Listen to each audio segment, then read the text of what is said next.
Voilà, chers amis de Catessence, je suis heureux d'être parmi vous pour aborder cette question très délicate et je ne voudrais blesser personne, c'est au contraire parce que je suis depuis de longues années témoin douloureux de nombreux jeunes professionnels souffrant profondément de leur célibat que j'ai décidé d'écrire ces quelques 40 pages que je vais vous résumer un peu au pas de course, mais voilà, qui sont le fruit d'une longue réflexion sur ce sujet. Évidemment, ces difficultés à se marier ne concernent pas que les catholiques. En revanche, ce sont ces personnes-là spécifiquement que je souhaite aider, avec lesquelles je suis en contact fréquemment et pour lesquelles je réfléchis sur ce sujet. En réfléchissant sur les causes, je serai nécessairement amené à parler par généralité. Je ne nie aucunement les situations particulières qui peuvent échapper aux raisons analysées et je demande pardon par avance aux personnes qui seraient blessées par tel ou tel propos, qu'elles jugeront inadaptées à leur situation personnelle ou en contradiction avec leur histoire personnelle. L'exercice auquel je me livre, vous l'avez compris, est délicat. Il ne permet pas d'éviter que telle ou telle personne puisse se sentir incomprise ou heurtée. Je n'ai qu'un but, vous l'avez compris, c'est vous aider. Vous, les jeunes adultes, vous aider à vous marier. Et si à la suite de la lecture, plutôt de l'audition de ce topo, de cette conférence, eh bien, et au changement que cela permettrait en vous, vous parveniez à vous engager dans un mariage chrétien sérieux, eh bien, merci de me le signaler à mon adresse mail toulza.christophe@gmail.com. Ce sera la plus belle récompense à ces dizaines d'heures de travail. Cette conférence est également destinée aux parents dans une dernière partie, nous verrons, pour les aider à créer un contexte éducatif qui permette à leurs enfants devenus adultes de s'engager dans le mariage. Paul l'a dit tout à l'heure, les éléments que je dépose ici sont le fruit d'innombrables échanges avec des célibataires, avec des parents, avec des personnes s'étant mariées sur le tard. Et je vais maintenant vous présenter le plan de cette conférence.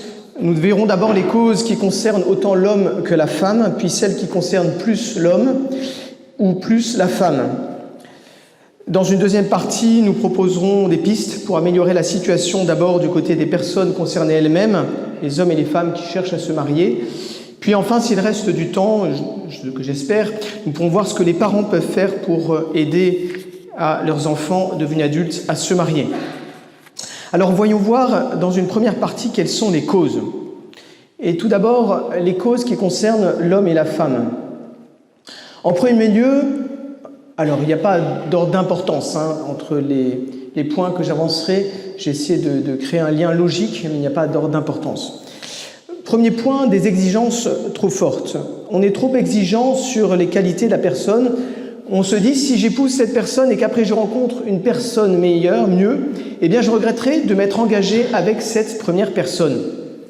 Certains chrétiens sont pour le mariage comme l'âne de Buridan qui meurt de faim entre deux tas d'avoine placés à égale distance de lui, faute de pouvoir choisir. Or, comme me l'a fait remarquer mon père lorsque j'avais 20 ans, se marier, c'est choisir une femme et c'est donc renoncer à 1000 autres. Or, à notre époque, on croise beaucoup, on bouge beaucoup, on croise des milliers d'adultes entre 18 et 35 ans et du coup, on a l'impression d'avoir un choix immense de partis. Au XIXe siècle, dans un petit village de campagne, le choix était plus restreint. On épousait plus facilement une personne du village sans trop se demander si on ne trouverait pas mieux plus tard. Alors, concrètement, les exigences sont en outre parfois contradictoires. Vous voyez, c'est la fille qui cherche le garçon de bonne famille, mais en même temps baroudeur, voilà, des exigences parfois contradictoires, ou alors des critères trop fixes. Vous voyez, je veux épouser un militaire, alors je vais faire tous les balles pour ça. Bon. Deuxième cause, l'aspiration à un mariage sans croix. Derrière l'aspiration au conjoint parfait risque de se cacher en fait l'aspiration à un mariage sans croix. On veut un conjoint parfait pour ne pas avoir à souffrir. Or, si le mariage est un chemin de sainteté, c'est bien parce qu'il inclut la croix, et notamment la croix qui vient des défauts du conjoint. Et aujourd'hui, on a des assurances sur tout, il y a des garanties sur tout, qui permettent d'éviter de se retrouver dans des situations trop difficiles. On voudrait se marier avec des garanties absolues que tout se passera bien sans trop de souffrance. Alors évidemment, je ne dis pas qu'il faut se marier dans le but de souffrir, ni qu'il faut se marier avec une personne dont le tempérament nous rebute et dont nous savons que la vie commune avec elle sera proprement insupportable.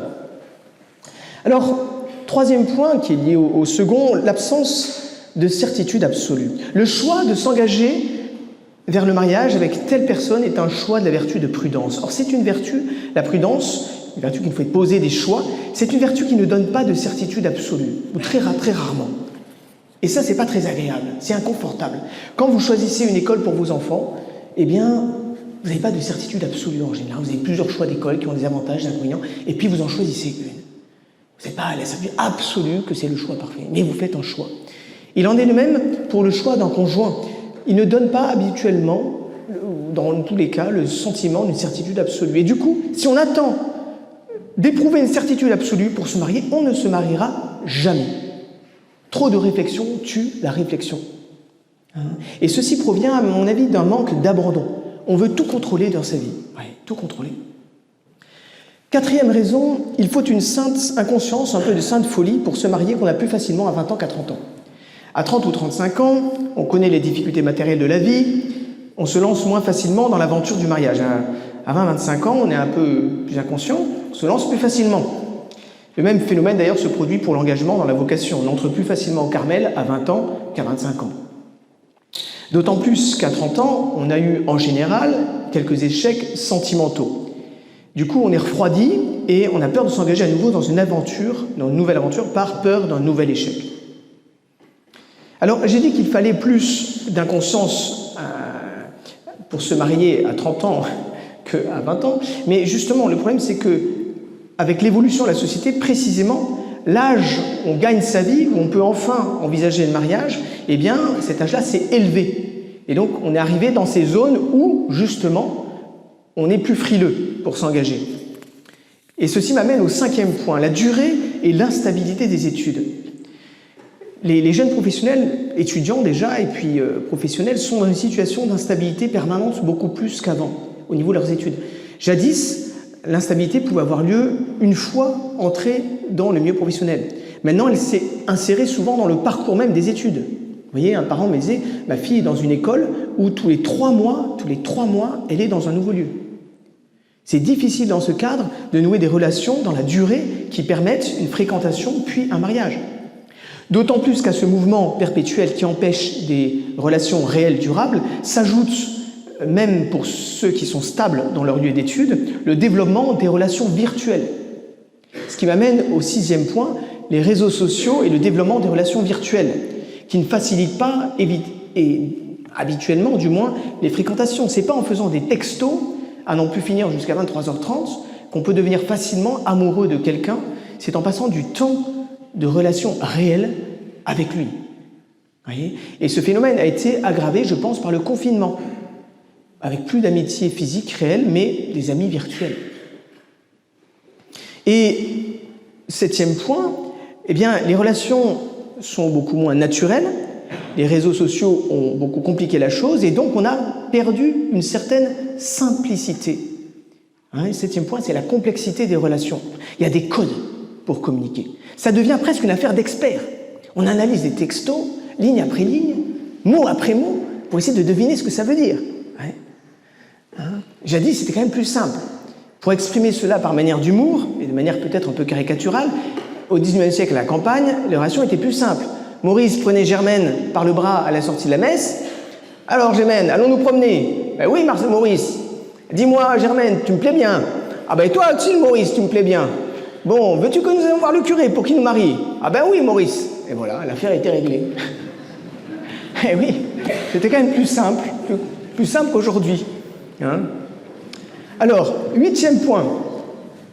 On pense que forcément, la personne qu'on va épouser va être extérieure à ces groupes de personnes déjà connues.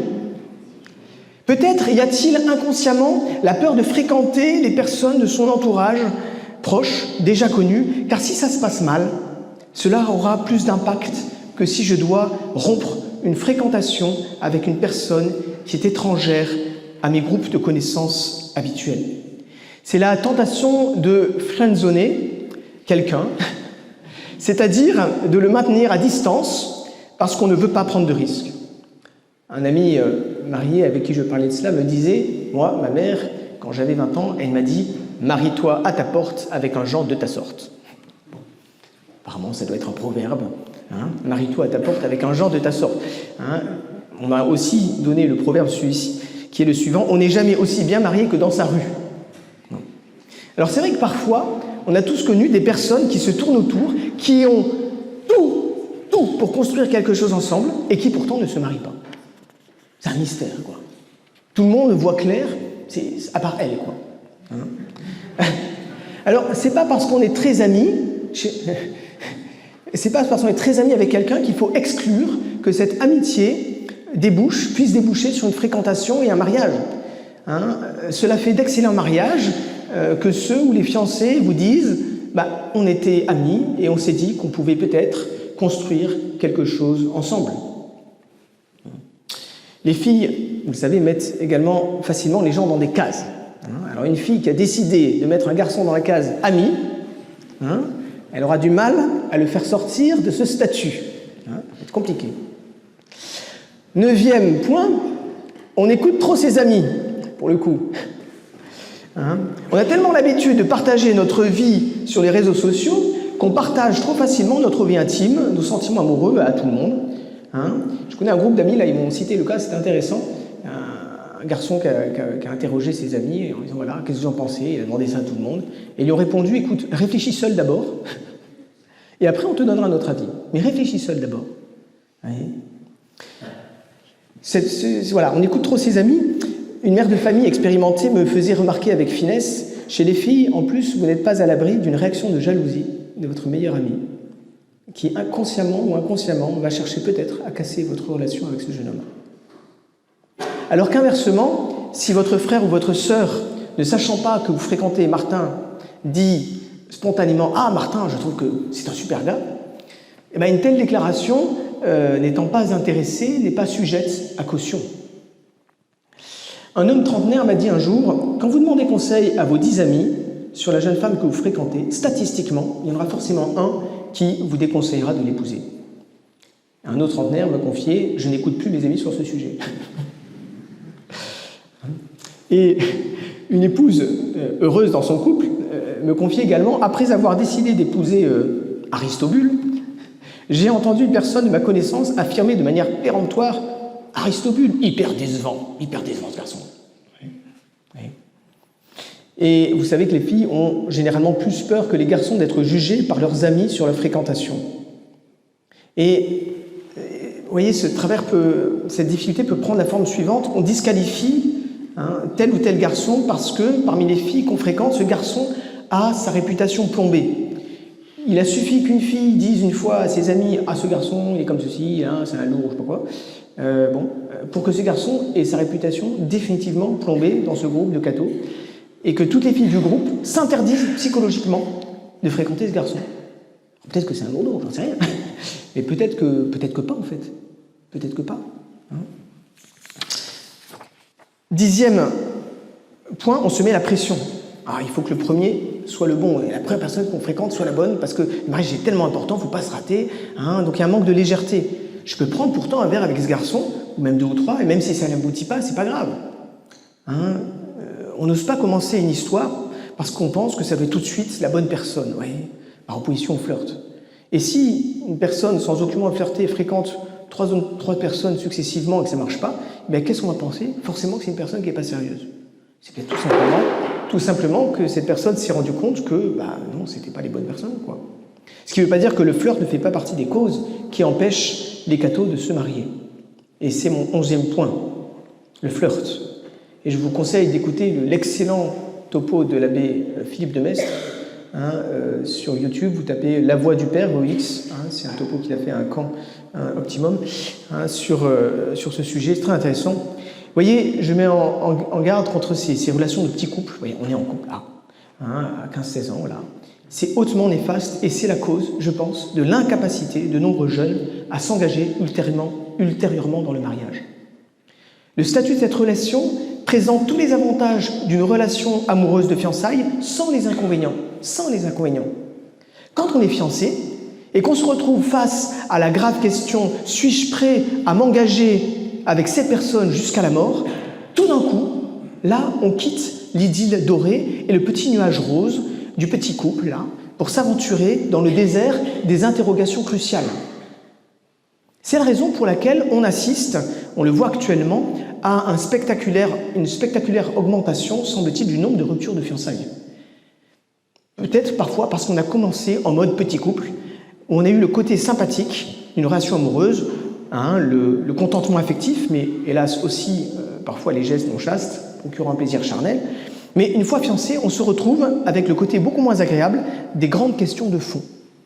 Est-ce que l'autre a vraiment les qualités suffisantes pour que le mariage marche entre nous? Je sais d'une jeune femme qui m'a donné ce témoignage suivant. Tout a vrillé à partir du moment où il a été question de fiançailles. À mon avis, il faut bannir de notre langage cette expression « être en couple » et reprendre l'expression ancienne, beaucoup mieux adaptée « je fréquente telle personne ». Sachant que le côté public du statut « on est en couple » nuit hautement aux deux jeunes, à mon avis. Lors d'un mariage, dois-je inviter la personne avec laquelle ma sœur ou mon frère est en couple? Garder un caractère le plus discret possible à cette période de fréquentation avant les fiançailles présente un avantage considérable. Il permet aux deux jeunes de garder le plus possible leur liberté de poursuivre la relation ou de s'arrêter là. Sachant que si notre relation devient publique, tous les amis risquent de s'en mêler. Alors voyons maintenant des causes d'ordre psychologique.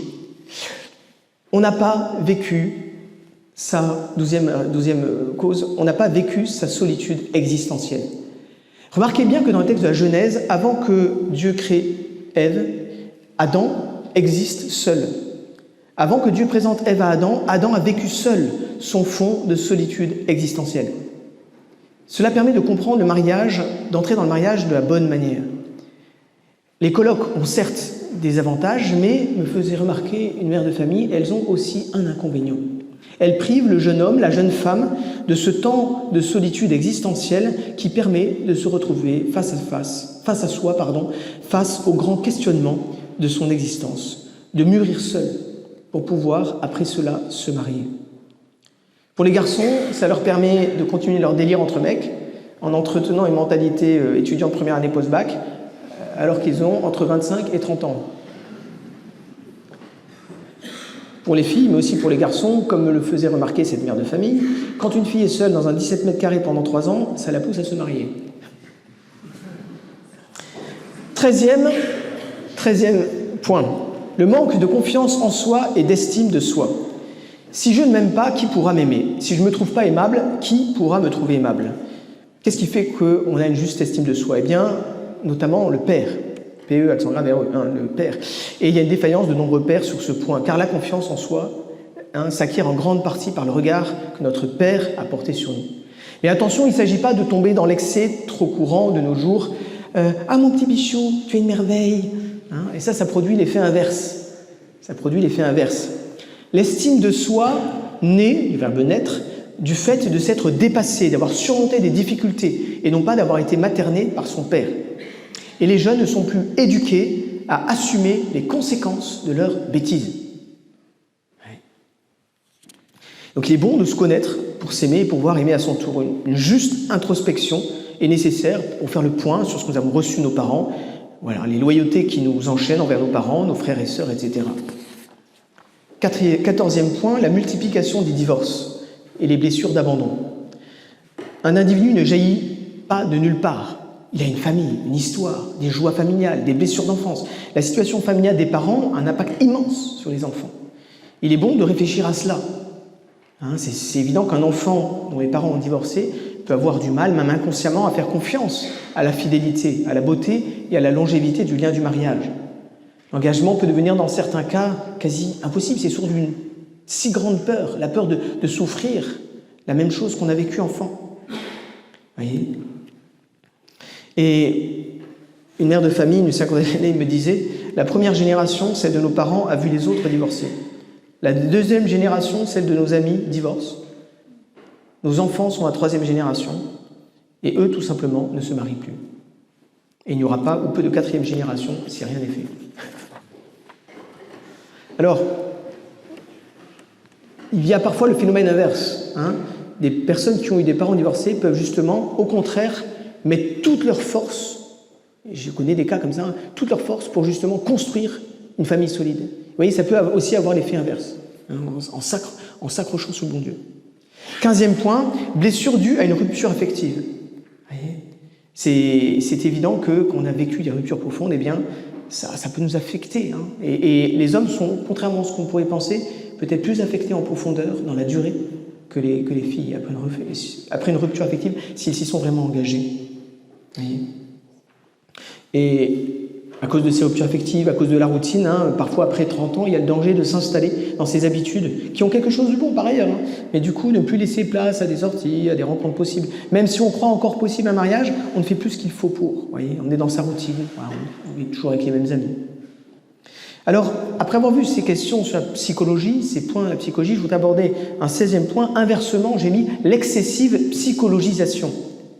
Tout ce que je viens de dire a son importance sur la psychologie, mais on a recours aujourd'hui de manière tellement courante à un psychologue que beaucoup de jeunes adultes se croient pas bien dans leur tête, alors qu'en fait ils vont bien dans leur tête. Hein. Ils se disent « je ne vais pas bien, donc je ne peux pas être bien dans mon couple ». Évidemment, s'il y a un vrai problème psychologique, personnel qu'on n'a pas réglé, il vaut mieux le régler, il faut le régler avant. Le problème est que beaucoup de gens qui n'ont pas de problème psychologique particulier pensent qu'ils ont un problème et que ça les empêche de se marier. Alors, grand B, voyons maintenant, toujours en cette première partie, grand A, les causes, grand B, les causes qui concernent plus particulièrement les hommes. Je vais diviser en 3, les causes qui se rapportent à une forme d'immaturité, les causes liées à une méconnaissance de la nature véritable de l'amour et du mariage, et puis enfin les causes liées à la différence de psychologie homme-femme. Voyons voir d'abord les causes se rapportant à l'immaturité. Premièrement, un manque de volonté, parce que les garçons sont élevés dans nos familles dans une trop grande facilité. Hein, il faut élever les garçons dans une certaine aspérité. Mon fils, tu veux avoir le permis? Eh bien, paye-toi ton permis, en bossant le soir chez McDo. Tu passeras peut-être moins de bon temps avec tes amis à boire des bières, mais tu deviendras plus vite un homme. Qui est capable de dire ça aujourd'hui? Il y en a, Dieu merci. Il faudrait qu'il y en ait plus. Un homme trentenaire à qui je parlais de ce problème disait le problème de volonté, la volonté de se marier. Se marier, c'est un acte de volonté. Le jour du mariage, on ne vous dit pas « Oh, est-ce que tu aimes Marie-Charlotte ?»« Ah oui, beaucoup, beaucoup, monsieur l'abbé. » Non. On vous dit « Est-ce que tu veux prendre Marie-Charlotte comme épouse ?» C'est pas la même chose, un acte de volonté. Et un homme trentenaire à qui je parlais de ce problème me disait « C'est exactement ça, le problème de la volonté. » Nous avons une discussion entre hommes qui étions tous dans la même situation, pas mariés et trentenaires, pour essayer de comprendre pourquoi nous n'étions pas encore mariés. Et l'un d'entre nous a eu cette réflexion très juste. En fait, est-ce qu'on sait ce qu'on veut? Est-ce qu'on est capable de nous le formuler?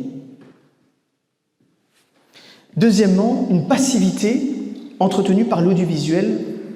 L'audiovisuel favorise la passivité et diminue chez tous la capacité à agir, à poser des actes. Or, l'homme doit conquérir sa dulcinée. Les hommes sont moins entreprenants. L'homme, lorsqu'il a une fonction de cadre dans l'entreprise, il est protégé par sa fonction. Lorsqu'il parle seul à une femme, il est éminemment vulnérable. Et dans une société de confort où on a tout de suite, on a à se battre pour rien, j'exagère bien sûr, on n'est plus assez encouragé à prendre des risques. Or, se rapprocher d'une femme, c'est prendre le risque qu'elle vous dise non. On ne joue plus sa peau. Ouais. Jadis, dans le passé, il y avait beaucoup d'hommes politiques, au sens de roi et de dieu, qui mouraient au combat. Aujourd'hui, les patrons de société qui plombent leur entreprise partent avec un parachute doré. C'est autre chose. Cette passivité, d'ailleurs, peut nuire également aux femmes, et ça impacte, je pense, plus les hommes.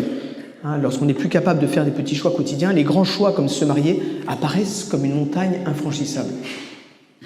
Troisième cause, toujours dans les causes se rapportant à l'immaturité, l'éducation unisexe. Et je vous encourage à voir la très bonne vidéo de Charles Gave sur YouTube, 300 000 vues, qui s'intitule « Qu'arrive-t-il à nos garçons ?» C'est terrible de voir comment les femmes se sont complètement faites avoir par le féminisme. Elles en sont les premières victimes. En détruisant l'autorité masculine, elles ont castré psychologiquement les hommes. Elles en sont les premières victimes, ne trouvant plus d'hommes qui soient des hommes. Et on se retrouve aujourd'hui avec de braves garçons qui ne deviennent pas des hommes. On a élevé les garçons comme des filles, eh bien, il ne faut pas s'étonner que cela ait produit des hommes incapables de se situer par rapport aux femmes dans leur rôle masculin. Quand dans une famille, c'est la femme qui porte la culotte, qui commande, quand le mari n'est qu'une pâle figure qui n'ose pas exercer ses responsabilités de chef de famille, eh bien, les garçons deviennent plus difficilement de vrais hommes. Par exemple, dans les collèges mixtes, les filles sont évidemment toujours meilleures que les garçons parce qu'elles sont toujours plus sérieuses à l'école. Du moins en 6e, 4e, on va dire. Du coup, les garçons se sentent inférieurs. Étonnez-vous qu'après cela, beaucoup aient du mal à devenir des hommes. Je pense que le fait qu'il y ait des filles enfants de cœur, ça n'aide pas non plus les garçons chrétiens. Non, je suis très sérieux. Ouais. Il faut lutter de toutes nos forces contre cette éducation unisexe qui ne tient pas compte des différences de tempérament entre garçons et filles. On n'éduque pas un garçon comme on éduque une fille. Il y a certaines vertus qu'il faut spécifiquement cultiver chez un garçon et d'autres qu'il faut spécifiquement cultiver chez une fille. Un nombre non négligeable de femmes catholiques épousent des musulmans, catholiques ou d'origine catholique, mais même je connais des femmes qui étaient catholiques pratiquantes, qui épousaient des musulmans. Pourquoi donc? Parce qu'elles trouvent chez eux une virilité, une autorité qu'elles ne trouvent plus chez les hommes catholiques. Alors avec les excès qu'on connaît, mais c'est un fait. Aujourd'hui, dès qu'un homme catholique ressemble un peu trop à un homme, on le taxe de machisme. Quatrième point, un manque de maturité, la difficulté à sortir de la mentalité étudiante. Les jeunes s'éternisent dans leur vie d'étudiant. Jadis, quand on avait terminé ses études, on se mariait, on ne cherchait pas à vivre de loisirs. Aujourd'hui, quand on a 25 ans et qu'on commence à gagner sa vie, on risque fort de garder une mentalité d'étudiant. La seule différence avec un étudiant, c'est qu'on a de l'argent. Et comme on gagne sa vie, eh bien, on veut pouvoir profiter de sa vie, disposer librement de ses week-ends, alors qu'il est clair que lorsqu'on est marié, on perd sa capacité à organiser son temps comme on veut. Et à Paris, en particulier, très vite, tout va très vite, on peut laisser passer plusieurs années avec plein d'activités toute la semaine, plein de week-ends sympas, sans se rendre compte que le temps passe. À la différence de la fille, qui, ayant une horloge biologique, par son cycle féminin, eh bien, se rend très bien compte que le temps passe, et veut plus consciemment se marier. Un jeune homme, je ne sais pas si c'est vrai, il m'a dit qu'en Pologne, il avait vécu il y a une dizaine d'années, eh bien, beaucoup de jeunes hommes à 23 ans étaient mariés. On fait des études, au sortir, on se marie et on se lance dans le métier. Un officier célibataire de 30 ans me disait au Tchad, au Mali, les militaires avec qui nous coopérions me demandaient comment s'appelle ta femme. Pour eux, il était évident que j'étais déjà marié puisque j'avais la trentaine. Alors, il y a évidemment des exceptions à cela. Par exemple, certains milieux si rares, où si, étant officier, on n'est pas casé à 25 ans, c'est la déchance absolue, quoi. Bon, il ne faut pas tomber non plus dans cet excès-là.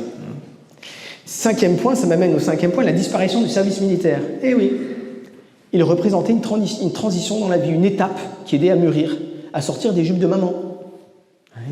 Contre faire ces garçons qui cherchent chez la jeune femme une maman bis. Ça fait à juste titre fuir la jeune fille qui n'a pas envie d'épouser un patachon incapable de prendre sa vie en main et de se faire une omelette.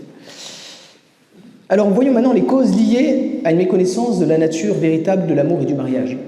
Sixième point, une vision égoïste de l'amour. Un confrère me disait avec humour, on peut se marier avec n'importe qui si on a compris que l'amour, c'est avant tout vouloir donner à l'autre, vouloir rendre une autre personne heureuse. Et vous voyez, cette vision égoïste de l'amour, elle est aujourd'hui entretenue par la conception personnaliste du mariage qui transparaît dans un grand nombre d'ouvrages consacrés au mariage. Pour nombre de ces auteurs, le mariage a pour but premier le soutien mutuel des époux et en second lieu la fécondité, alors que c'est exactement le contraire, comme l'a rappelé fermement Pie XII et également Jean-Paul II dans un discours dans Amour et responsabilité par exemple, où il disait très clairement l'ordre des fins du mariage. Et dans cette vision égoïste d'amour, il est très à la mode aujourd'hui, parmi les jeunes époux, d'attendre avant d'avoir son premier enfant. Parce qu'on veut égoïstement profiter de la vie à deux avant d'affronter le basculement de vie et les nuits blanches qu'implique la naissance d'un enfant. Et dans cette vision égoïste de l'amour et du mariage, qui renverse l'ordre des buts du mariage, un garçon peut plus facilement s'autoriser à traîner avant de se marier. En effet, si le mariage, d'après cette fausse conception, a pour but premier mon épanouissement personnel et celui de mon conjoint, si pour l'instant j'estime que mon épanouissement personnel ne passe pas nécessairement par cet état de vie, je ne vais pas m'embêter à me marier. Si au contraire, d'après la juste conception du mariage, le mariage a pour but premier les enfants, alors ne pas m'engager dans cet état, alors que je le pourrais, peut interpeller ma conscience chrétienne. Bien sûr, aucun chrétien n'est en toute rigueur tenu à se marier, a fortiori si le choix du célibat est un choix sacrificiel, comme le prêtre pour la vocation sacerdotale, ou comme Robert Schuman pour se consacrer plus facilement au service du bien commun politique. Mais si c'est par égoïsme, d'une certaine manière, que je ne me marie pas, parce que finalement je ne ressens pas pour l'instant un grand désir, là c'est autre chose. 7e point, la pornographie, difficulté plus masculine. Inconsciemment, ça détruit l'estime de soi, la confiance en soi. On va moins facilement vers les filles, on reste entre garçons. C'est une fille qui se plaignait de ça, elle disait, les garçons, trop souvent, ils restent entre eux, ils ne parlent pas. Si on n'ose pas parler aux jeunes femmes, c'est parfois parce qu'on les a souillées mentalement en regardant de la pornographie. Et parce qu'on s'est soi-même sali. On se sent indigne d'elle. Comme me disait un jeune homme, je suis amoureux de cette fille, mais je ne mérite pas cette fille. Elle est trop bien pour moi. Ouais. C'est oublier que la rencontre avec une fille peut justement booster un garçon. Je l'ai vu combien de fois dans sa lutte contre la pornographie. Un Omunesco disait aux garçons, si vous ne luttez pas pour sortir la pornographie, plus tard, vous ne serez pas fiers de vous quand vous serez devant une jeune femme. Cette légitime fierté que donne la pureté est en effet un des éléments qui peut attirer une femme vers un homme. Et cette pornographie a également un effet pervers. Elle accentue le penchant des hommes, déjà marqué depuis toujours, à mettre de côté mentalement certaines filles, qui sont de chouettes filles, mais à les mettre de côté parce qu'elles ne sont pas très belles physiquement. C'est le fameux privilège de la beauté, qui fait que les personnes considérées, c'est documenté aujourd'hui, les personnes considérées comme attirantes, par exemple, sont perçues comme plus intelligentes, reçoivent un salaire supérieur en moyenne, etc.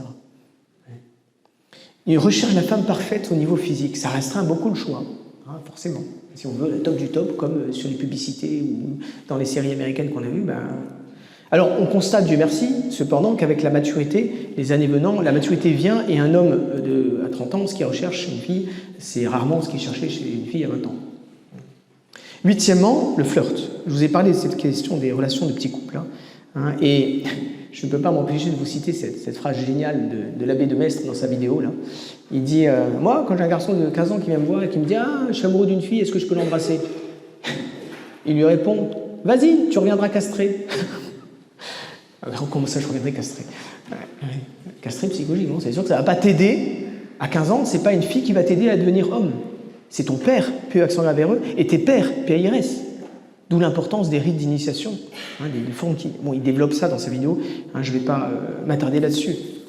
Et de fait, je vois qu'un certain nombre de jeunes hommes qui n'ont pas joué avec les filles à 14-15 ans, en flirtant et compagnie, eh bien, ces gars-là, à 19-20 ans, ils se posaient très sérieusement la question de l'âge. Ils étaient mûrs 2-3 ans au moins avant les autres. C'est une réalité, ça. Alors, voyons voir les causes maintenant liées à la différence de la psychologie homme-femme. Ces causes ne sont pas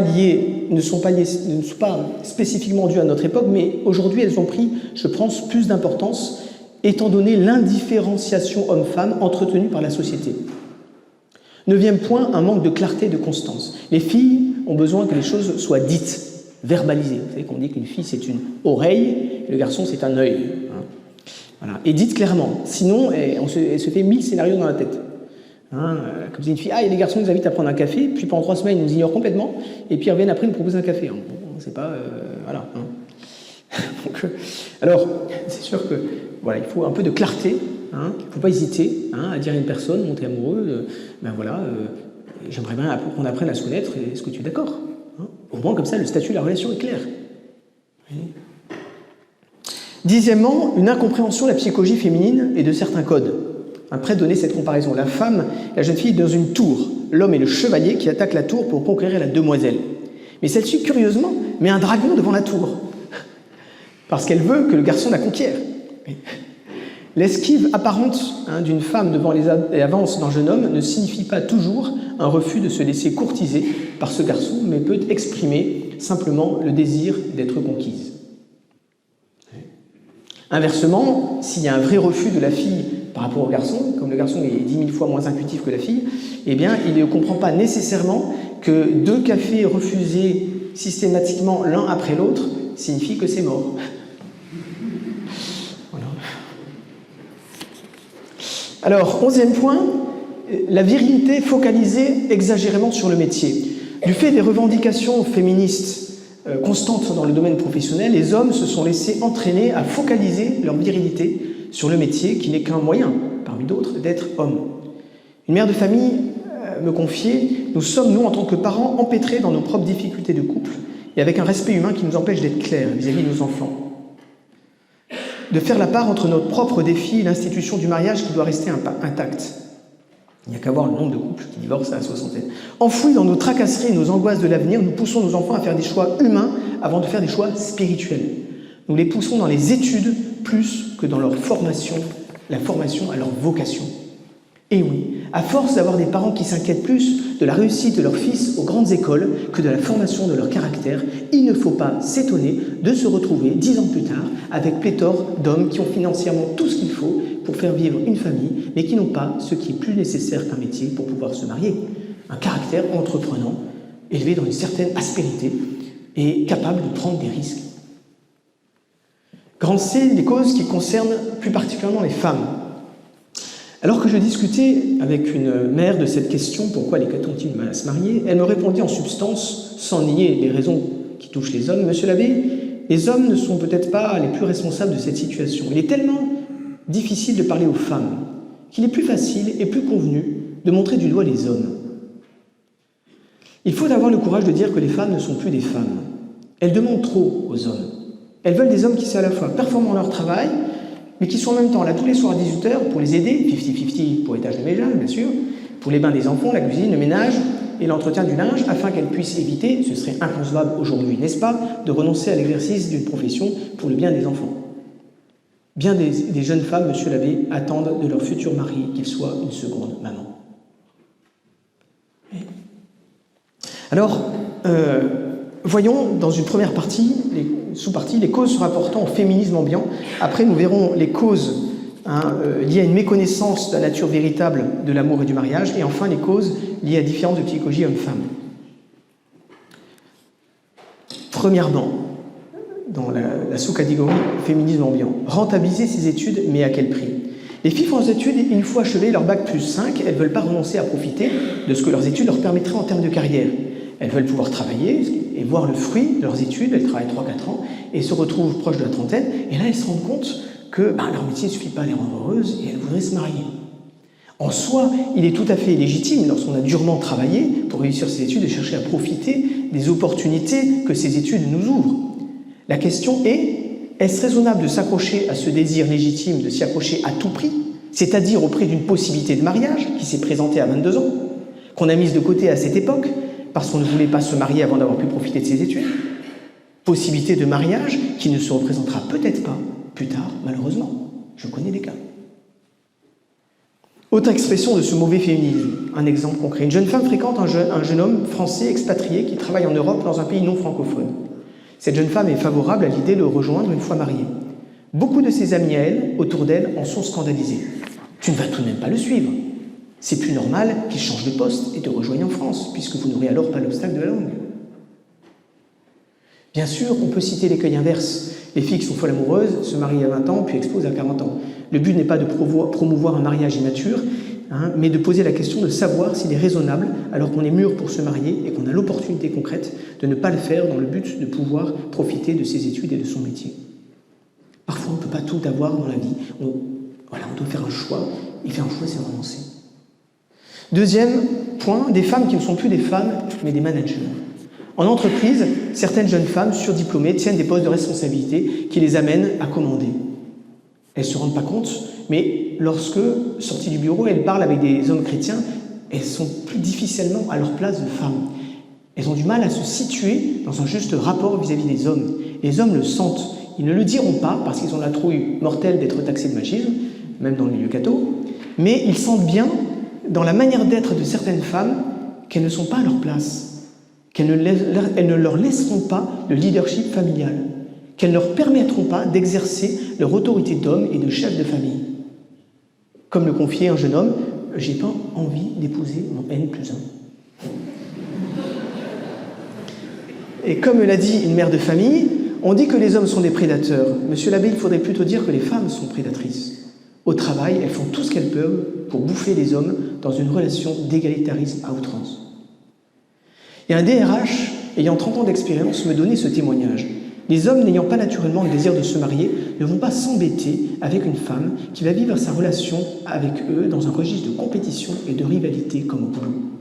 Il en souffre déjà, le pauvre gars, au boulot, de ce genre de relation. Il n'a pas envie de retrouver ça, en plus, le soir, quand il revient chez lui. Ça ne fait pas rêver un homme que de s'imaginer père de famille obligé de rentrer à 18h parce que son épouse le somme de faire autant qu'elle en termes de courses de cuisine et de bain des enfants. Et ce monsieur me disait que dans son entreprise, 60% sont des musulmans, dont beaucoup des femmes, et que les femmes musulmanes mariées, quand elles reviennent chez elles à 18h, s'occupent de la cuisine des enfants, alors que les épouses catho ou non-croyantes vont boire un coup avec leurs collaborateurs. Oui, il y a aussi une idée qui n'est pas extrêmement mais qui est un peu liée à ça, que me faisait remarquer un homme. Il disait il y a des femmes qui veulent tout contrôler dans leur vie, et puis ça peut faire fuir les garçons. Il donne un exemple très concret. Il disait par exemple dans la danse. Il dit quand je danse avec une jeune fille, c'est à moi à diriger la danse. Mais il y a des jeunes filles qui ne se laissent pas diriger. Et ça, il le sentait. Troisièmement, l'homme est considéré par beaucoup de femmes comme un prédateur.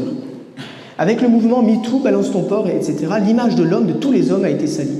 L'homme est considéré, a priori, par beaucoup de femmes comme un prédateur, et les garçons le sentent. Les filles cathos ne sont pas toutes indemnes de cette mentalité qui imprègne toute la société, qu'on le veuille ou non. Du coup, les garçons préfèrent rester entre eux qu'entrer dans une relation avec une fille où ils risquent d'être vus comme un harceleur potentiel ou un prédateur potentiel. Et ce problème est aggravé du fait qu'un certain nombre de femmes, 15%, c'est vrai, ont été abusées dans leur enfance ou dans leur adolescence par des hommes presque toujours.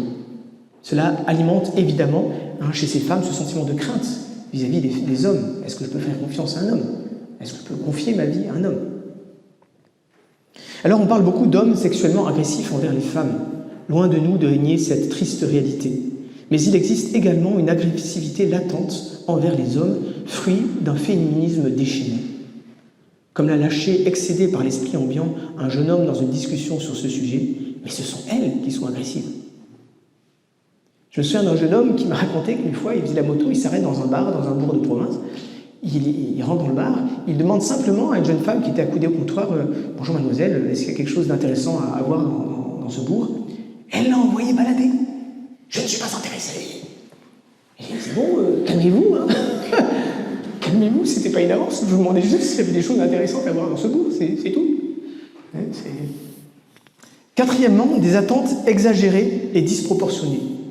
Alors, deux précisions importantes. Je ne dis pas qu'une jeune femme catholique devrait accepter n'importe quel mari. Évidemment, non. J'ai d'ailleurs moi-même rédigé un papier de 2 pages sur les questions à se poser en période de fréquentation pré-fiançailles, pour vérifier que soient cochés les cas essentiels qui permettront un mariage heureux.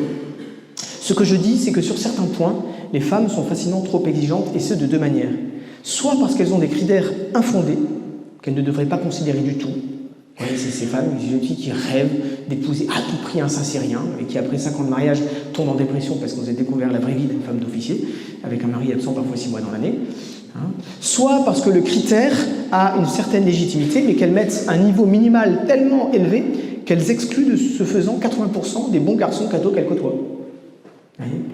Je ne dis pas que ce phénomène est totalement nouveau, deuxième précision, il existe toujours, depuis toujours. On l'appelle d'ailleurs, je crois, l'hypergamie. Regardez une vidéo très amusante de Thaïs Descuffon sur ce sujet, 600 000 vues, ça vaut la peine. Alors, ça existe depuis toujours, et c'est raconté de manière inénarrable par La Fontaine dans une fable qui s'appelle La Fille. Vous trouvez sur Internet, c'est toute la saveur de La Fontaine mise au service d'un phénomène psychologique qui décrit de manière une fille qui est très, très exigeante, et puis qui, au fur et à mesure des années passent, est de moins exigeant, et puis finit par se marier avec un malautre, quoi. Mais ce phénomène, donc, qui existe depuis toujours, a pris des proportions inquiétantes de nos jours à cause du féminisme. Thaïs Descuffon, dans une de ses vidéos, qui s'appelle La règle des 666, ça n'a rien à voir avec Satan. Elle dit c'est un truc qui se répand aux États-Unis. Pour être attirant, un homme doit cocher 3 cases, mesurer au moins 6 pieds, donc faire au moins 1m83, avoir un salaire annuel à 6 digits, 6 chiffres, donc au moins 100 000 $, et avoir un six-pack, c'est-à-dire la fameuse tablette de chocolat, de ceux qui font 1 heure de muscu tous les jours. Voilà.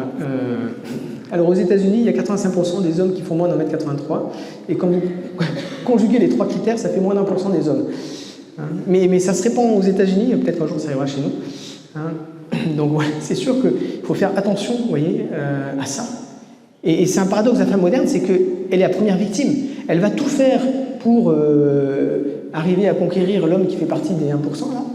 qu'elle n'arrivera jamais à conquérir d'ailleurs, ou en tout cas, du coup, ça va favoriser chez ces hommes-là, comme ils ont 10 000 femmes à leurs pieds, on le voit dans la société, en fait, ils vont profiter d'une femme après l'autre, ils ne vont pas du tout s'embêter à s'engager avec une fille, ils passent d'une femme avec l'autre, de toute façon, ils en ont plein qui veulent être avec eux, donc pas de souci. Et puis pendant ce temps-là, il y a tous les autres hommes qui ne se marient pas, et puis les femmes qui ne se marient pas non plus, parce que de toute façon, il n'y en a qu'un %. Donc, et puis bon, il faut décrypter, si vous voulez, certaines exigences des femmes. Quand une femme dit, vous voyez, qu'elle a cherché un homme avec un six-pack, ça veut dire tout simplement qu'elle veut un homme qui prend soin de lui, qui ne passe pas ses journées à manger des chips sur le canapé. Donc il faut décrypter. C'est pareil pour l'argent. Aucune fille ne préfère vivre seule plutôt que de se trouver avec un homme qui gagne 100 000 € par an parce qu'elle a mis ça comme limite. Ce qu'elle veut, c'est un homme qui est capable d'assurer courageusement pour l'avenir. Voilà.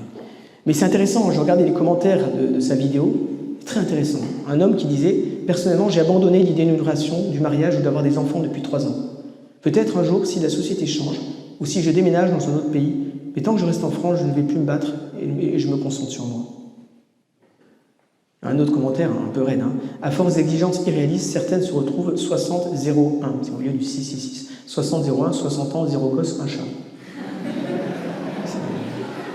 Alors, il est intéressant de voir que Charles Gave, dans sa vidéo Carefti à nos garçons, dit exactement la même chose. Il dit, regardez dans une classe de lycée, les filles sont toutes amoureuses du même garçon, qui en jettent plein à la vue, et les autres, elles ne les voient même pas. Donc, mesdemoiselles, si vous voulez vous marier, oubliez les contes de Walt Disney. Les princes charmants, il y en a 1 sur 100. Voilà. Alors, cause liée à une méconnaissance de la nature véritable de l'amour et du mariage. La vision romantique du mariage est peut-être celle qui pénalise le plus grand nombre de jeunes femmes dans leur parcours vers le mariage. Vous voyez, à 17 ans, on tombe amoureuse tous les 6 mois, comme me disait une jeune femme. À 30 ans, on tombe rarement amoureuse. En revanche, on a une vision plus claire, plus lucide de ce qu'il faut attendre d'un jeune homme pour construire un mariage solide. Vous voyez, on est passé du mariage de raison au XVIIIe siècle au mariage romantique du XIXe siècle, où la part du sentiment est hypertrophiée. Et qu'à-t-on attendre le coup de foudre pour se marier, qui ne vient pas, et du coup, il ne se marie pas. Sauf que si vous mariez sur un coup de foudre, vous épousez un garçon que vous ne connaissez pas. Alors là, il peut être brutal. Si vous épousez un garçon sans coup de foudre, ça sera moins glamour, mais ce sera plus sérieux. Et j'ai un témoignage très intéressant d'une jeune femme à ce sujet qui dit, voilà, c'est lui qui a eu le coup de foudre, moi pas du tout, mais j'ai accepté de le fréquenter, et puis finalement, les sentiments sont venus. Il faut accepter de se laisser aimer, et c'est pas si simple. Donc, vous voyez, pour pouvoir se marier, il y a un travail psychologique à faire. Il faut d'abord changer sa perception du mariage, faussée par plein d'injonctions sociales. Jadis, c'était les romans à dos de rose. Maintenant, c'est les histoires d'amour à non plus finir dans les séries. C'est Sophie Davant qui est Europe 1 à 16h, raconte tous les jours une histoire d'amour, ou dans 9 cas sur 10, sinon c'est un adultère. Bon. Donc, l'homme de ma vie, mesdemoiselles, ça n'existe pas. C'est en fait... D'ailleurs, la preuve, c'est que vous pourrez épouser un autre homme après votre mariage si votre premier mari meurt. C'est le fait de le choisir qui le fait devenir l'homme de ma vie, qui en fait mon homme. Vous pouvez épouser des hommes différents, vous aurez une histoire de couple différente, des enfants différents, il n'y a pas un seul homme que vous puissiez épouser. Et cette vision fausse, d'ailleurs, le prince charmant, peut être entretenue, hélas, aussi chez les jeunes femmes, par la pornographie. Entre 25 et 30% des sites pornographiques consultés le sont par des femmes.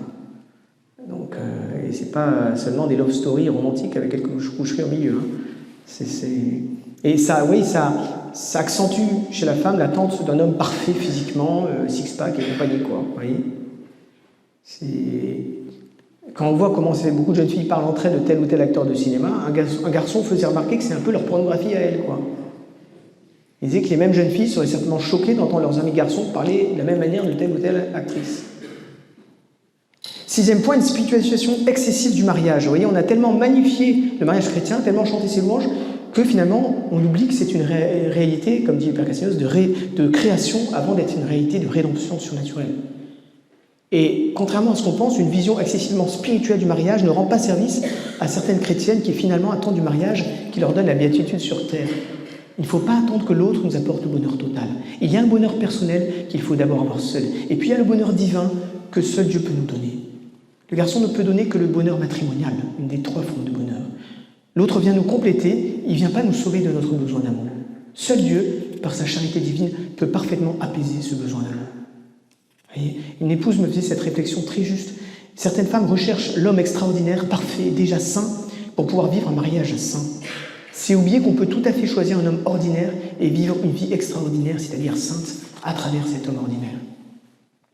Enfin, les causes liées à la différence de psychologie homme-femme, elles ne sont pas liées spécifiquement à notre époque, mais encore une fois, elles ont pris plus d'importance étant donné l'indifférenciation entretenue. Septièmement, un manque de clarté, de constance lié au flirt et à la volonté de séduire. Certaines filles ne se rendent pas compte, elles appâtent le garçon par leur manière de se comporter, hélas parfois de s'habiller, et quand le garçon s'intéresse à elles, elles le repoussent. Et ce faisant, elles découragent les garçons qui n'osent plus s'approcher des filles. Huitième point, le fait de trop se fier à sa première impression. Les filles jugent souvent de manière définitive en fonction de leur première impression. Alors parfois elles ne se trompent pas, mais parfois elles se trompent. On élimine des bons garçons. Ouais. Neuvièmement, vivre une relation amoureuse sans s'être assuré de la volonté du garçon de se marier. Beaucoup de filles acceptent de rentrer dans une relation amoureuse, parce que c'est agréable de se sentir aimé, sans clarifier le point suivant. Est-ce que le garçon est prêt à se marier? Je ne dis pas se marier avec elle, ça c'est justement l'objet de la relation, mais à se marier en général. En général. Et il n'est pas normal de se rendre compte seulement après 1 an que le garçon, en fait, ne savait pas ce qu'il voulait. Il n'avait pas réglé cette question. Le problème inverse, non pas fréquenter trop facilement les garçons, mais ne pas oser fréquenter les garçons, ça peut arriver, des personnes ont parlé, mais je suis pour les bouquins d'abbé Grosjean, mais ça m'ont dit l'histoire de pas trop près, pas trop loin, enfin, pas trop près, pas trop vite, pas je sais pas quoi, là. Il dit c'est bien quand on a 15 ans, mais quand on a 22 ans, c'est normal qu'on fréquente même les garçons. Donc faut y aller, quoi. Alors, grand 2, que faire? Pour les deux, l'homme et la femme, premier point, qui interroger pour analyser les causes de mon célibat? On est rarement parfaitement lucide sur ses propres défauts. C'est utile d'interroger son entourage, nos parents, nos frères, nos sœurs, nos amis. Peut-être ils ont vu des problèmes chez nous qu'on n'a pas vus. Ne rejetons pas trop facilement leur avis. Il y a peut-être du vrai. Oui, on a tendance dans une rupture à rejeter peut-être la responsabilité sur l'autre. Peut-être qu'il y a des choses chez nous. Et des parents peuvent aider, je connais des cas où des parents ont aidé leurs enfants en appuyant, là ça faisait mal, en mettant le sujet sur la table pour aider leur enfant à essayer de voir ce qui n'allait pas. Oui. Et puis deuxièmement, les sentiments peuvent venir par la fréquentation elle-même. Je connais un jeune homme qui s'est marié comme ça, une jeune fille, une jeune femme qui était très amoureuse de lui, mais lui s'en est pas rendu compte. Ce sont ses amis qui lui ont dit « mais ouvre les yeux ».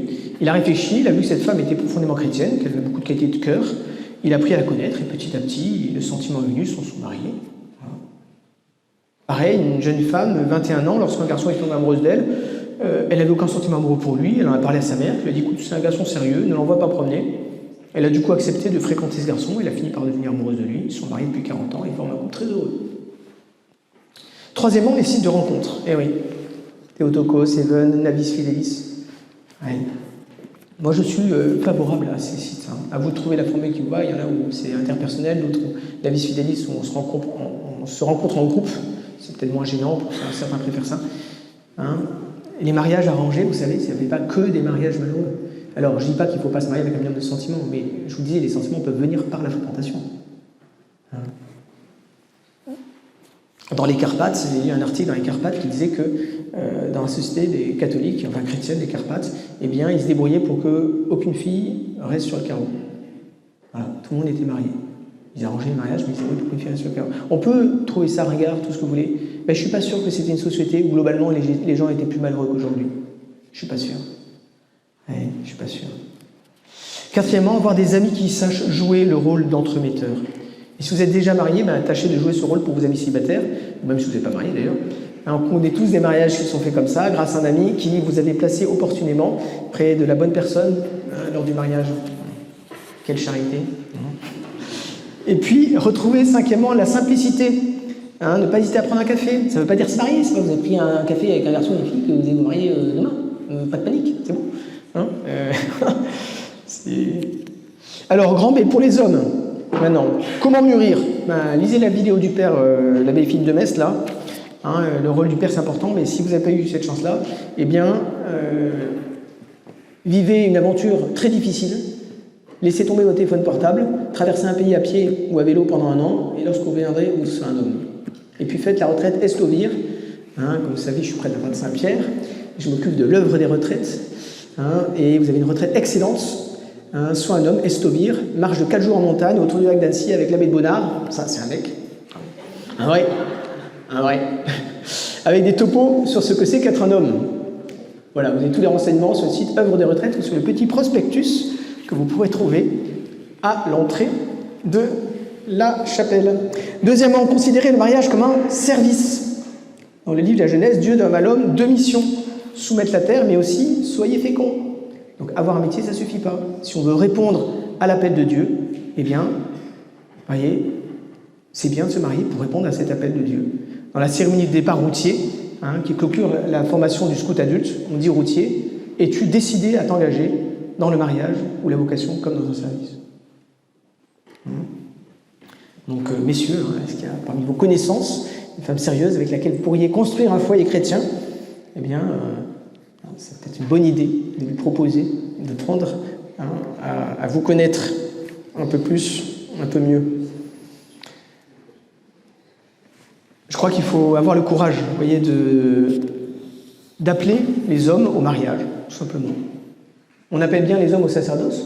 Pourquoi on n'appellerait pas les hommes au mariage aujourd'hui, après tout? Ouais. Et puis, quatrièmement, pour les hommes, ne pas accepter, ça c'est très important, ne pas accepter d'entrer dans une relation amoureuse si on n'a pas décidé préalablement de se marier. Je ne dis pas de se marier avec cette fille, bien sûr, mais de se marier. Trop de garçons entrent dans une relation amoureuse qui dure de longs mois, parfois des années, et sans avoir décidé de faire évoluer la relation vers un mariage, si cela marche entre les deux personnes. Oui. En revanche, attention, ne vous sentez pas responsable du vélo mental que se font certaines filles. Je connais des cas comme ça, le garçon n'a rien fait du tout, et la fille est persuadée que le garçon est amoureux, et puis non, il n'est pas responsable, il ne fait aucune errance. Alors pour les femmes, grand C, se poser premièrement les questions de la bonne manière. Est-ce que c'est l'homme de ma vie? Non, ce n'est pas la bonne question. Est-ce celui que je choisis d'aimer toute ma vie? Ça, c'est la bonne question. Est-ce qu'il faut faire, deuxièmement, le premier pas? Beaucoup s'y refusent dans la crainte de se voir essuyer un refus. C'est humainement compréhensible. Mais si ça fait longtemps qu'on a des sentiments pour un garçon, ça ne sert à rien d'attendre encore des mois et des mois, pendant lesquels on ne cesse de cogiter en se demandant « Est-ce que cela pourra aboutir? Qu'est-ce qu'il pense de moi ?»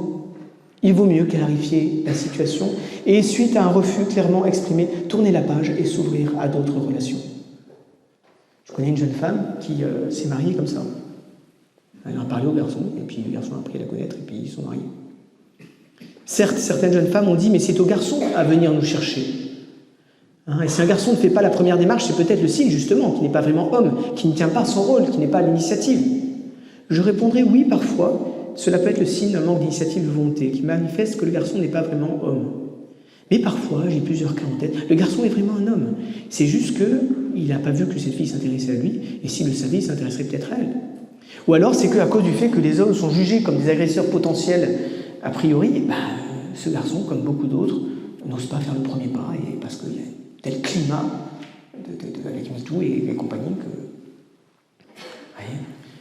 Beaucoup de filles s'étonnent de ce que le garçon n'ait pas saisi de lui-même ce qu'elles avaient des sentiments pour lui. Mais, mesdemoiselles, un garçon est ainsi fait, il n'a pas le 6e sens, c'est comme ça. Le père Pascal Hyde, en tout cas, disait « il faut s'user à s'essayer ». Il faut, en cas d'échec, on réessaye. En équitation, on dit qu'en cas d'échec, il faut toujours remonter sur le cheval que vous avez sonné. Oui, donc il faut réessayer, il y aura peut-être une deuxième rupture, mais on ne se décourage pas. Ouais. Troisième point, passer d'une attente passive à une attente active. Si vous avez des questions de tempérament, à régler des choses, ou de psychologie, pour le coup, faites-le. Vous avez, je crois, un programme qui s'appelle En voiture Simone, qui est un programme d'accompagnement psychologique qui peut aider en visio des femmes pour justement mieux pouvoir appréhender la question du mariage. Quatrième point, refuser, je l'ai dit, de s'engager dans une relation si le jeune homme n'est pas clair. Il faut clarifier dès le début sur sa volonté de se marier si ça marche entre vous. Sans quoi vous serez les premières victimes. Et puis, cinquièmement, remercier les garçons quand ils ont le courage de faire une démarche. Beaucoup de filles le font, c'est bien. Si on ne souhaite pas aller avec lui à la fréquentation, le remercier pour le courage de sa démarche. Et puis, faites la retraite Esto Vita. Parce que la retraite Esto Vir, soit un homme, Esto Vita, soit la vie. 4 jours en montagne autour du lac d'Annecy avec topo d'un prêtre et d'une femme. Renseignements sur le site œuvredesretraites.fr. Alors, en 3 minutes, je termine sur les parents. Pour les parents, en amont, pour les parents, grand A, faire des hommes. Donc voilà, forger la volonté des garçons. Vous voyez, un père de famille disait, si mon fils de 8 ans qui a choisi entre 2 parts de gâteaux différents revient vers moi quelques instants après pour changer d'avis, je lui répondrai, tu as choisi ce gâteau, tu mangeras ce gâteau. C'est pas de la blague, c'est important. C'est important. Agir ainsi, c'est forger la volonté de votre enfant. Si on accepte qu'il change de gâteau, il ne faudra pas s'étonner de ce que 20 ans plus tard, il puisse laisser tomber, sans motif sérieux, une fille qu'il fréquentait depuis des mois. Oui, je suis très sérieux. Ce qu'on fait à 25 ans est impacté par la manière dont elle a été éduquée à 5 ans. C'est évident, c'est évident. Beaucoup plus, on est beaucoup plus le fruit de son éducation que ce qu'on pense. Ouais. Quand on ne punit pas un enfant, c'est dire on ne lui apprend pas à assumer les conséquences des actes. Mais ne nous étonnons pas de voir tant d'hommes mariés abandonner femmes et enfants. Deuxièmement, mettre en valeur les garçons en leur confiant des responsabilités masculines. Dans les écoles, à la maison, voyez. C'est pas du tout du machisme. Un garçon doit être tout à fait capable de faire la vaisselle, de passer le balai, bien sûr, c'est tout à fait normal. Mais apprenez-lui aussi à avoir des responsabilités masculines, développer des vertus masculines chez le garçon. Voyez. Troisièmement, développer la relation père-fils, avec des week-ends père-fils, etc. Je ne vais pas développer ce point-là, mais c'est important. Ça peut aider énormément les garçons. Grand B, en amont pour les parents faire des femmes. Premier point, réenseigner aux jeunes filles la belle vocation de la femme à la maternité. Je ne dis pas qu'il ne faut pas faire médecine. C'est très bien si vous pouvez faire médecine. Mais il est bon de réfléchir. Je connais des cas de réfléchir ensemble, sereinement, au choix des études. Si on fait médecine, on sait que si un mariage, ce sera plus compliqué, on l'intègre, mais voilà, on réfléchit à ces choses-là. Redonner aux jeunes filles le sens de la vocation première et fondamentale de la femme, qui est la maternité, qui est donner la vie. En revanche, évidemment, on ne se marie pas seulement pour avoir des enfants. Si l'épreuve de la stérilité arrive, ça va être difficile si la jeune femme n'a épousé un garçon que pour avoir des enfants. J'ai connu une jeune femme qui a épousé un garçon pour lequel elle n'avait pas vraiment d'amitié, en se disant « c'est pas grave, je me consolerai avec mes enfants ». Sauf qu'elle n'a jamais eu d'enfant. Deuxième point, lutter contre le féminisme larvé qui touche aussi nos familles, qu'on le veuille ou non. Troisième point, pour les pères, soigner la relation avec les filles pour leur donner confiance en elles. Une fille à qui son père a dit quand elle avait 15 ans, tu es belle ma fille, eh bien elle tombera moins facilement dans les bras du premier garçon flirteur qui lui dira qu'elle a de beaux yeux. Quatrièmement, pour les mères, apprendre aux filles à savoir dépasser leur première impression. Vous voyez, une mère peut très bien dire à sa fille dès l'adolescence, tu vois ce garçon que tu admires ? Ouais. En fait, c'est pas un garçon sérieux. Ou inversement, tu vois ce garçon, il ressemble à rien. Mais moi, je peux dire qu'il a un excellent fond. Cinquième point, redonner une vision belle de la masculinité. On dit que le père doit mettre en valeur le rôle de l'épouse et la beauté qu'il y a à se consacrer à son foyer. Mais l'inverse est vrai. La mère doit, auprès de ses enfants, filles et garçons, mettre en valeur le rôle du père et la beauté de sa tâche. Car une fille est naturellement mère. Un garçon n'est pas naturellement père. Voilà, chers amis, je vais m'arrêter là. Je vous remercie de votre attention. J'espère que ces quelques mots nous permettront de vous aider sur ce beau chemin du mariage, vous orienter activement vers le mariage. Et n'oubliez pas que si ça a pu vous aider et qu'un jour vous fréquentez quelqu'un, prévenez-moi, ça me fera une grande joie. Je vous remercie et nous allons chanter un « Je vous salue Marie » pour clore cette conférence.